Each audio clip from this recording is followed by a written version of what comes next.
my name's Charlie. Welcome to my channel. Today I'm going to be doing a little book haul for you all. Now I've got a mixture of books that I've bought from charity shops, and also I've got 3 books that I've recently got out from the library, so I've just thrown them in there as well.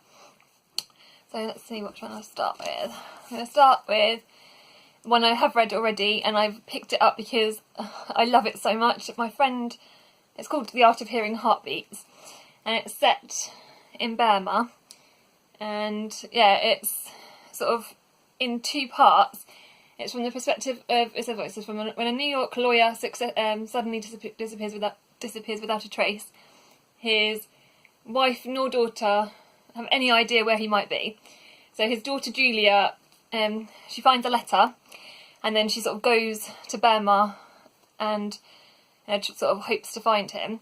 So that's sort of one perspective of it, and then the other bit is from the perspective of a boy, so it's from the perspective of a blind man. It says, "My blind man's journey through a world of auditory intensity," and it's the most beautiful love story.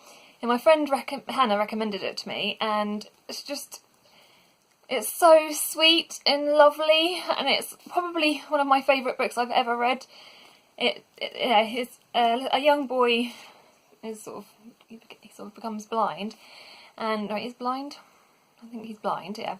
And it's sort of how he navigates the world, and he finds somebody who helps him with that, and the way that the story unfolds is so beautiful. And at the end, when the daughter and it sort of gets all tied together nicely and neatly, but it sort of tore me apart a little bit, and it's very an emotional read, but one I highly recommend. So yeah, and it's quite unusual, but yeah, if you can get around to finding this somehow, do and pick it up.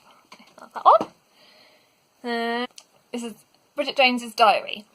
So this is obviously one that I'm sure all of you have heard of. I've seen the film numerous times. I've just never ever read the book, and it's obviously, if you haven't heard, which I'm sure you all have, it's the diary written by Helen Fielding, and it's Bridget's journey through sort of single lifestyle, and it's a hilarious film. But like I said, I've never read the book, so yeah, I'm gonna read it. So got that one, and I've got this one, which is The Help by Catherine Stockett. I found this as soon as I saw this in the charity shop, I was so excited. Again, this is one that's a film, and I don't like to see a film unless, I'm sure you bookish people are all the same as me. I never like to see a film unless I've read the book. Oh, my voice is getting all funny.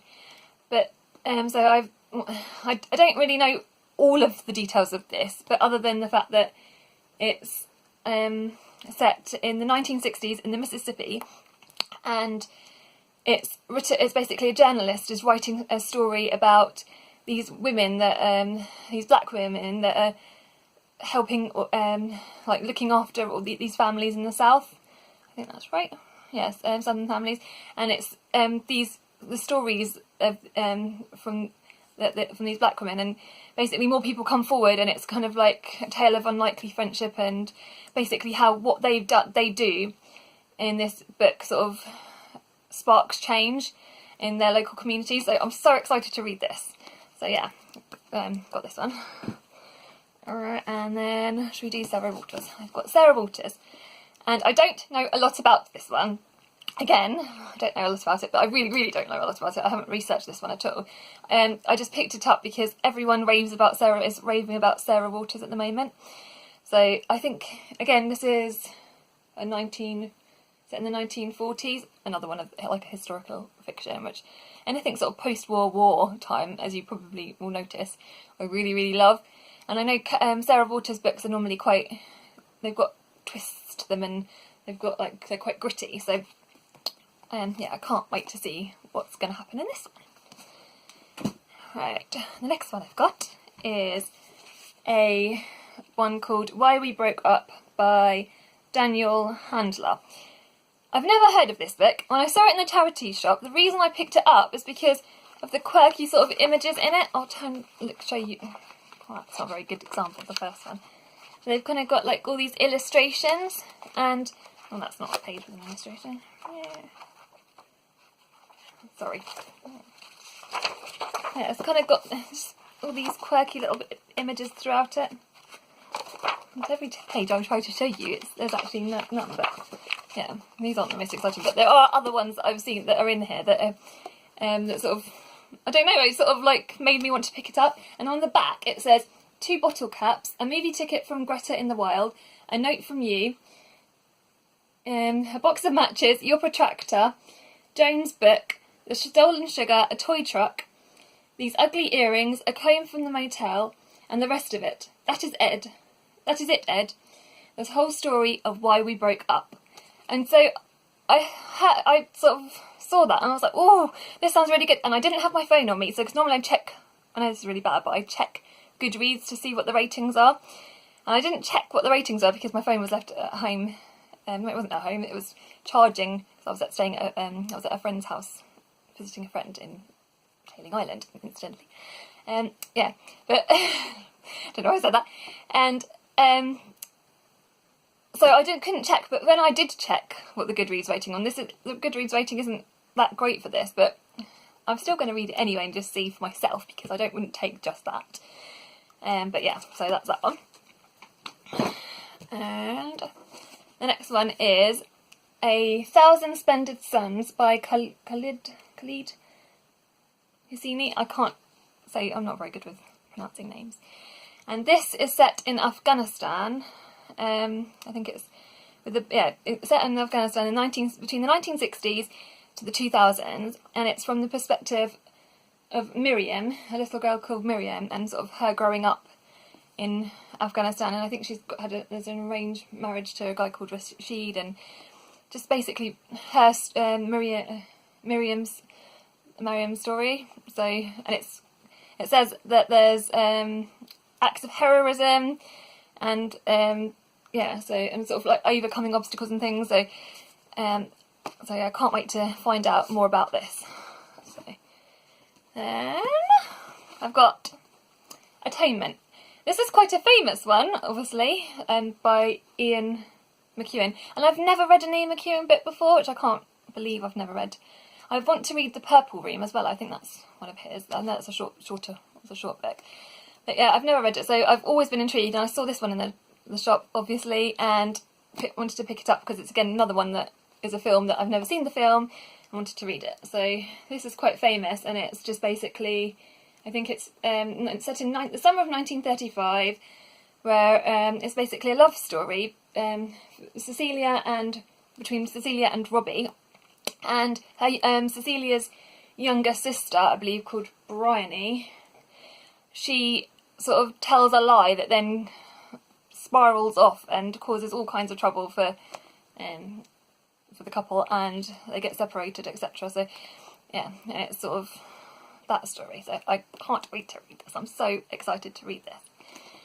Right, then my final non-library-ish book is a Penguin. It's a Penguin modern classic, and it's just a screenplay called A Streetcar Named Desire by Tennessee Williams, and it's a very short, small little snippet of a book. But I've got a few Penguin modern classics as it is, and when I saw it in the charity store, the bit on the back I think it's quite dark. This might be quite dark, but it says, "Fading Southern belle Blanche Dubois depends on the kindness of strangers, and is adrift in the modern world. When she arrives to stay with her sister Stella in a crowded, boisterous corner of New Orleans, her delusions of grandeur bring into conflict with Stella's crude, brutish husband Stanley. Eventually, their violent collision course causes Blanche's fragile sense of identity to crumble, threatening to destroy her sanity and her one chance of happiness." So as soon as I read that, I thought, well, I want to read more Penguin modern classics, and that just sounds very intriguing and a bit different from anything that I've read so far. So yeah, that's that one. And then I've got 3 more books. One I've already read, The Song of Achilles. I just finished reading this at the weekend. And this is another one by Madeline Miller. As you can see, I've spoken about the fact that I've read Circe before, which that was is one of my favourite books of the whole year. Oh, sorry, I'm getting out of breath again. I need to slow myself down. It's so hard to just not get carried away, because when I get excited about books, I just go, and plus I'm me. And anyway, yeah, so the Song of Achilles, and it's another Greek mythological retelling, and it's about Patroclus and obviously Achilles, and it's kind of it's a romance between them, and it's so this is so brilliant. And even though it's got full of all the crazy Greek mythological bits that you get with that, the actual romance bit of it is just so I just loved it so much. The characters, Achilles and Patroclus. Patroclus is Achilles is the archetypal warrior, Greek warrior type, and Patroclus is kind of the opposite of that. And he's very caring and loving, and yeah, he helps people. And it's basically their story from growing up, because Patroclus is kind of, I don't know what it says, he's been exiled, and yeah, it's from his family home, and that's when he meets Achilles when he's younger, and it's their tale of their togetherness, and it's just so, with loads of other characters which I love as well. There's another character, I don't want to do any spoilers though, but yeah, either which way. Yeah, I love so many brilliant characters in this, and it's just such a wonderful story. So I highly recommend this one. So, alright. The next one, I've already kind of marked it up because I'm wanting to read it soon. And this is Eleanor and Park. And this is another one that's always constantly raved about, and I haven't actually ever read it. And this is about a girl called Eleanor and a boy called Park. And yeah, kind of little romance. Eleanor is the new girl in town with her chaotic family and mismatched clothes and red hair. She couldn't stick out more if she tried. And Park is the... So I'm trying to hold it not in front of my face. Park is the boy at the back of the bus, black t-shirts, headphones, head in a book, and he thinks he's made himself invisible, but not to Eleanor, never to Eleanor. So it's obviously their little romance. Yeah, I can't wait to read this. And this is the very next one I'm going to read after finishing Pride and Prejudice, which I'm currently in the process of reading. Alright, and then my last book for my book haul from the library is Beartown by Frederick Buckman. I read a man called Ova, I can't say that, and I loved it. This is a very different from that. I know it is, but so this is kind of like a murder mystery, I believe. So set in the backdrop of this is Beartown. So yeah, sort of somewhere chilling and cold. And I haven't researched this a whole lot, but it's dark with it's sort of like how so something happens, a murder happens, I believe, and then it's how it sort of divides the town, I believe.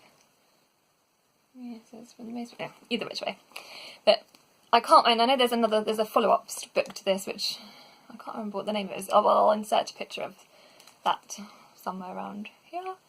Yeah, but I can't wait to read this, and see what this is all about, and see whether it's worth the hype. Now that is that.